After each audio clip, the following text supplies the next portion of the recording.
Welcome back, everybody. A very exciting morning here at the Methane Pavilion at COP26. And I'm very happy to be joined by the Chief Sustainability Officer of Petronas, the Malaysian national oil company, Charlotte Wolff, who has now been in that position for, 5 months? That's right. So, I know that there's a lot going on at Petronas, both on methane and the energy transition. We'll talk a little bit about that.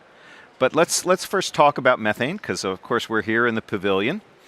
I know that one of your priorities and one of the priorities of the company is really addressing this. I participated in an ASEAN workshop just this past week, where I saw a phenomenal amount of commitment from Petronas. Can you talk a little bit about what you're doing on methane and why it's important to the company? So thank you, Mark, first of all, for having me here this morning. It's Sure. really a delight. So Petronas, it was in October, November last year, announced an aspiration, net zero carbon emission aspiration. And it was actually the first Asian oil and gas company to do so. So that was really a really important marker for what's coming. And methane, of course, is a very important part of that delivery. We're still actually charting out the exact pathway and what needs to be done, but methane is the first priority in a way, because of course that if we can manage methane emissions effectively, we can actually slow down global warming. So that is number one priority for us. And where do you see some of, as you begin to tackle this important issue, where do you see some of the biggest challenges, and conversely, where do you see some of the biggest opportunities for a company like Petronas on this journey? So there are, of course, some challenges, but the opportunities are definitely there. First of all, we don't want to waste gas. We want to monetize the gas. That's very important. And in an Asian context, gas is very important. Right. Of course, because it will help to displace coal that's more polluting. But overall, it's really something that we're focusing very, very hard on. And I think that what we really want to drive is looking at various technical solutions. It's just fugitive emissions, but also really start measuring and being very open about our measurements, and really drive an industrial change across the oil and gas environment in Malaysia and beyond, actually, in the whole region. We often talk about the fact that you can't manage what you don't measure.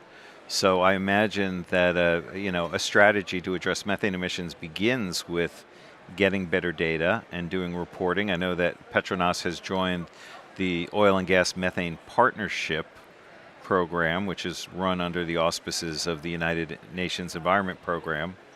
And that actually, I think, takes you on a journey towards, getting more emissions in the field. Is that something that you're actively now working on, is getting better measurements from the field?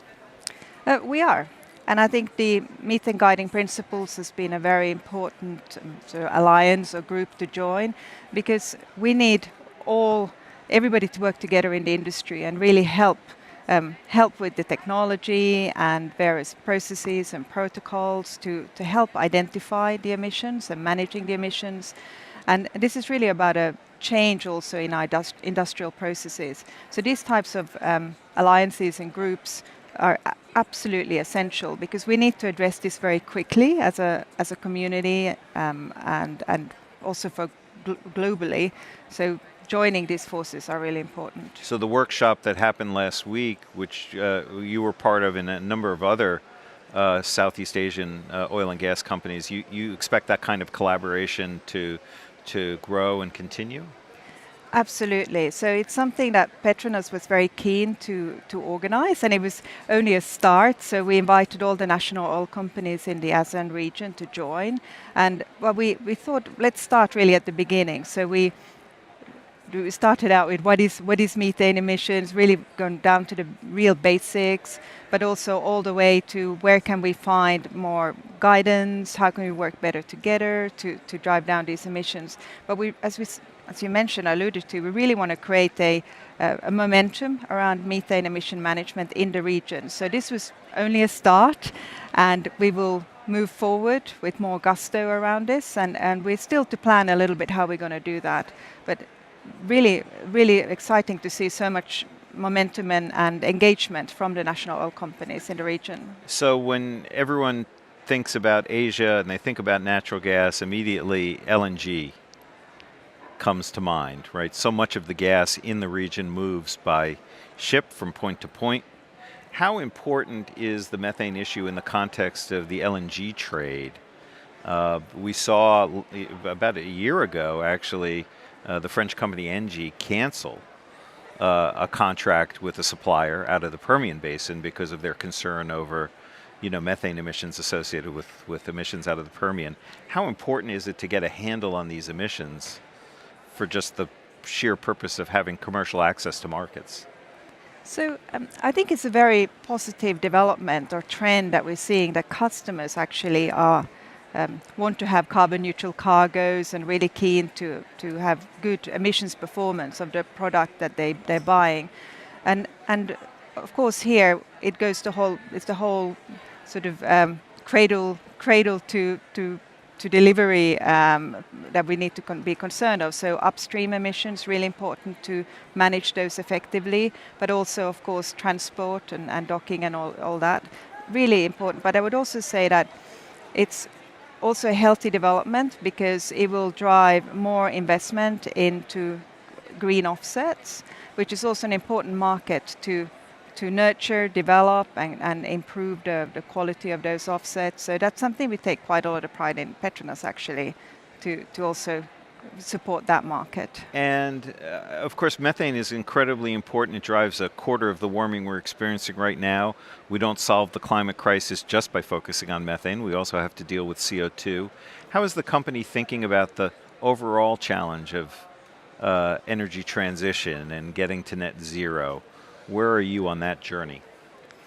So Petronas, when it launched its aspiration for net zero carbon emissions by 2050, it's a big shift, because this means that the net zero notion of net zero now sits at the heart of strategy. So it really must inform all our decision making, what we do and how we do it, and also inform our capital allocation going forward, as well as how we funnel our innovation. So it will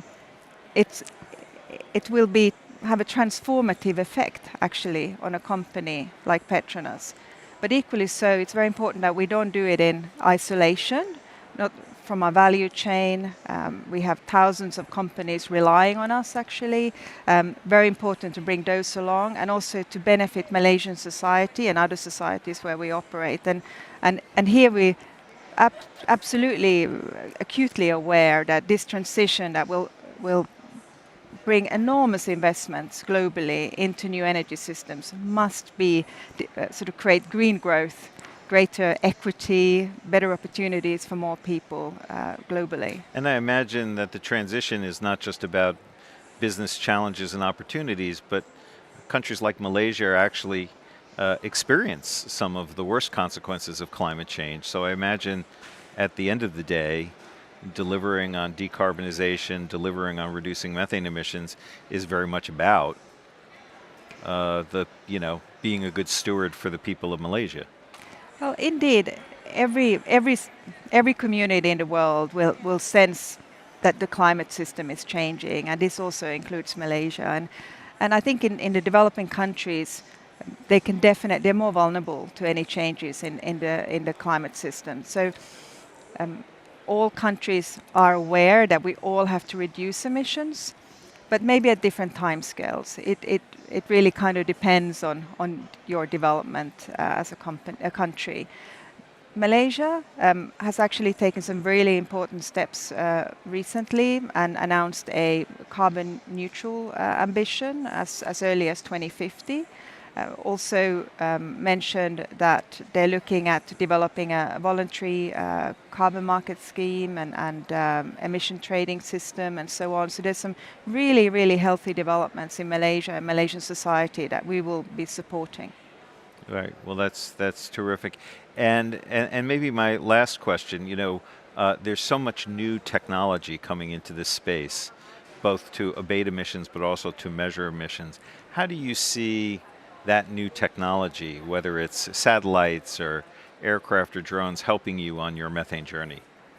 So right now, I think it's hugely helpful that there's so much innovation going on, and the universities, technology providers looking at this. Um, we need everybody to be very busy at this, and I think it's so helpful now from the industry. We have a lot of venture capital funds actually supporting these types of developments, and because we don't have all the solutions at hand, so any more innovation and deployment of that innovation is only a helpful thing. And in Petronas' case, we are evaluating the various options that are out there, and we also hope to work more broadly with various stakeholders to really find the best ways of measuring our emissions. So let me just ask you then this final question, which is, so as you begin to work through these opportunities and these challenges, what does Petronas need from government or civil society to support the work that you're doing and hope to do? So you were asking earlier about perhaps challenges, and there are a few areas that kind of need, maybe not fixing, but need a bit of support. And one area is policy. So you do need conducive policy, but typically regulation tends to lag. So we really need now policymakers as well as industry and communities to work together like never before to make sure we have a conducive environment. Policy needs to be technology agnostic, really support decarbonization and help to speed it up and scale it up. Another area is finance. We need to make sure that all parts of society will have access to affordable finance as they sort of chart their decarbonization journey. Well, that's totally understandable, and certainly we hope that we can be helpful to you and to the country of Malaysia as you move forward on this journey. The kind of workshop that we did last week, I think, is a very useful opportunity and a good opportunity, and we hope that there are many more of those kinds of opportunities. So Charlotte, thank you very much for coming by the Methane Pavilion and talking about your important work.